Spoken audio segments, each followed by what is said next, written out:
ikut menurut sejarah Limbangan, bahwa pada awal abad 16 Masehi, daerah Godok Suci adalah pusat dari penyebaran agama Islam untuk wilayah Tatar Garut dan sekitarnya.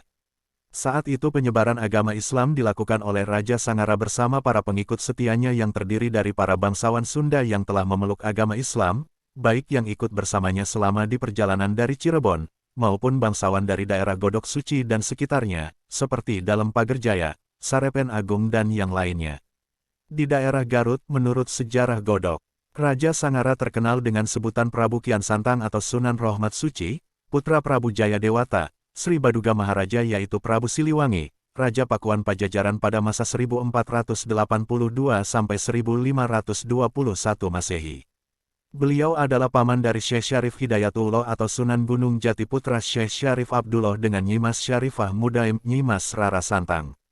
Di antara salah satu bangsawan Sunda yang telah memeluk agama Islam dan juga masih termasuk pengikut setia Raja Sangara adalah Prabu Wijaya Kusuma atau Adipati Liman Senjaya Kusuma, Sunan Cipancar Limbangan, putra Prabu Hande Liman Senjaya, yang pada tahun 1525 Masehi, menggantikan ayahnya sebagai penguasa kerajaan Galupakuan, Limbangan.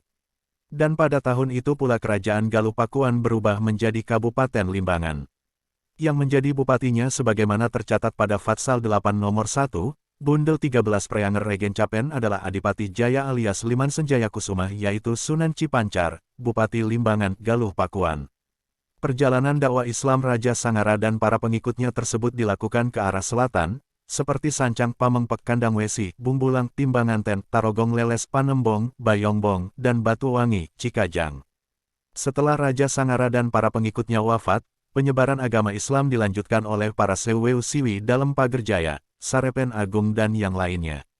Pada abad 16-17 Masehi, di daerah suci tak ada catatan tertulis tokoh kiai atau ulama, sebelum lahirnya Mbah Nur Yai. Pada tahun 1700-an Masehi, di daerah suci lahir seorang putra dari salah seorang bangsawan Rancakalong Suci yang diberi nama Nur Yai yang selanjutnya para Seweu Siwi menyebutnya Mbah Nur Yai.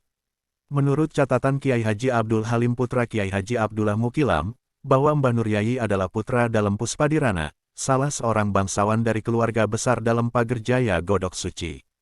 Ketika usia masih muda Mbah Nur Yai pergi belajar dan berguru agama Islam kepada ulama, yaitu Syekh Abdul Muhyi Pamijahan Tasikmalaya. Syekh Abdul Muhyi, yang hidup sekitar tahun 1650 sampai 1730 Masehi, yang saat itu terkenal sebagai seorang wali penyebar dan pengembang agama Islam di Tatar Pasundan, mulai dari Kuningan, Batuwangi sampai Pamengpek. Dan selanjutnya tahun 1689 sampai 1730 Masehi, beliau tinggal dan menetap di Kampung Saparwadi Pamijahan Tasikmalaya. Menurut riwayat, di samping sebagai murid Syekh Abdul Muhyi, Mbah Nur Yai juga berguru kepada Kiai Raden Jafar Sidik atau terkenal dengan sebutan Syekh Wali Jafar Sidik, tahun 1695 sampai 1800 Masehi, di Cibiuk Tengah Kabupaten Limbangan, sekarang termasuk Kecamatan Cibiuk, Kabupaten Garut. Sumber lain meriwayatkan pula, bahwa beliau pernah menuntut ilmu keislaman di Cirebon, Ampel Surabaya, Ambon dan Ternate Maluku. Bahkan kepergiannya ke Ambon dan Ternate itu disertai dengan gurunya Syekh Abdul Muhyi. Setelah menamatkan pendidikannya, Mbah Nur Yai pulang kembali ke desanya dan tampil menjadi sosok seorang ulama yang berpengetahuan luas dalam bidang agama Islam. Kemudian selanjutnya beliau mendirikan pesantren di daerah Cibangban dan Rancakalong.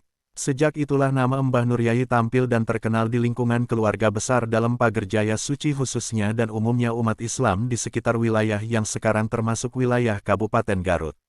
Beliau saat itu tampil sebagai seorang dai dan sebagai seorang ulama dari daerah suci, sejajar dengan tokoh-tokoh ulama sejamannya, seperti Kiai Raden Nur Hashim, menantu Syekh Jafar Sidik, Kiai Raden Zakaria, menantu Raden Wiraha atau dalam Tegal Jati Pasir Uncal Karangpawitan, Kiai Raden Fahrudin atau terkenal dengan sebutan Kiai Biru Sepuh, leluhur keluarga besar Biru, dan yang lainnya.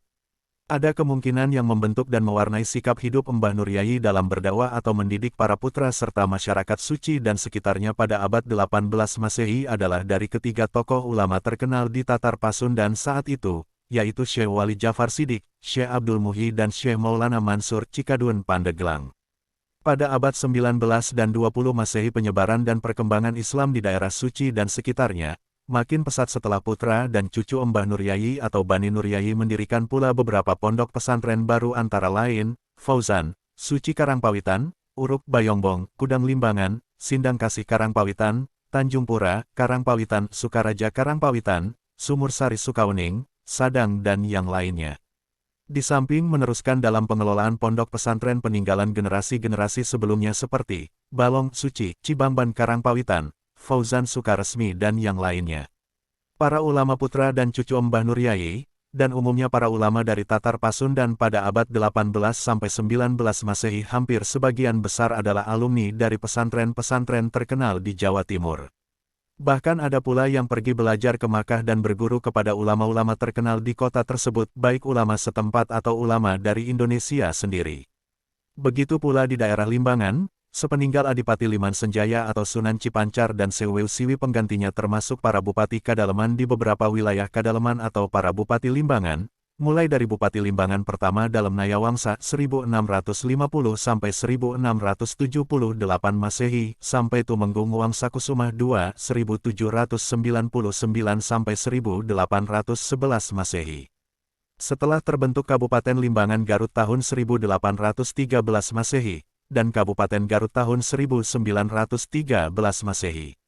Penyebaran dan perkembangan Islam semakin pesat setelah para ulama keturunan Sunan Cipancar, banyak pula yang mendirikan beberapa pondok pesantren yang terkenal, misalnya Serang Cibiuk, Ciloa, Pulau Sari, Cikelepu, Balai Kambang, Wates, Cicadas, Cigawir, Lio, Cibalampu, Cileli Malangbong, Sumur Sari Sukawening dan lain sebagainya. Nama Mbah Nur Yai semakin terkenal setelah para keturunan Mbah Nur Yai terkenal dengan sebutan Bani Nur Yai, berkembang dan menyebar ke berbagai daerah, khususnya Karangpawitan, Sukarame, Bayongbong, Sucinaraja, Wanaraja, Sukawening, Cibatu, Kersamanah, Limbangan dan daerah-daerah lainnya, bahkan hingga sampai ke kota-kota besar di Jawa Barat, Banten, Cicalengka, Bandung, Majalaya, Sukabumi Cianjur, Purwakarta dan yang lainnya. DKI Jakarta, Jawa Timur dan tempat, provinsi, negara lainnya. Bila kita mengunjungi beberapa pondok pesantren misalnya Suci, Balong, Cibangban, Al-Muhajirin Karangpawitan, Riyadul Jannah Sadang, Sucinaraja, Sagaranten, Sukawening, Kresek Cibatu, Kudang Limbangan, Hidayatul Faizin Uruk Bayongbong Fauzan, Salaman, Kudang Limbangan, Cipaku Pasirwangi, Malati Pasirwangi dan lain-lainnya di daerah Kabupaten Garut, ternyata hampir sebagian besar, baik langsung ataupun tidak langsung ada hubungannya dengan Bani Nur Yai, Seweu Siwi Sunan Cipancar, Bani Faki Keluarga Besar Biru, Seweu Siwi Sukapura dan yang lainnya.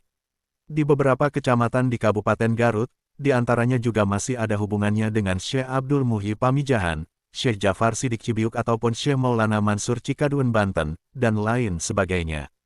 Demikian pula beberapa pondok pesantren di luar Garut, misalnya Pondok Pesantren Santiong Cicalengka, Istiqlal Cianjur, Sukamiskin Bandung, Anur Sukajadi Bandung, Minhajul Karomah Banjar, Tangerang dan lain-lainnya.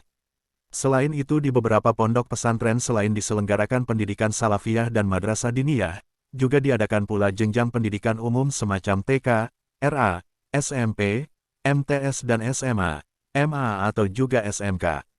Kiai Haji Emu Muhammad Qudsi menjelaskan kepada penulis, bahwa Mbah Nur Yai dalam masa tuanya, tinggal bersama putra bungsunya di Rancakalong Suci Karangpawitan. Disinilah beliau meninggal dalam usia yang telah sepuh, dan dimakamkan di daerah Rancakalong, Kelurahan Karangmulya, Kecamatan Karangpawitan. Demikian kisah singkat perjalanan Syekh Nur Yai Garut.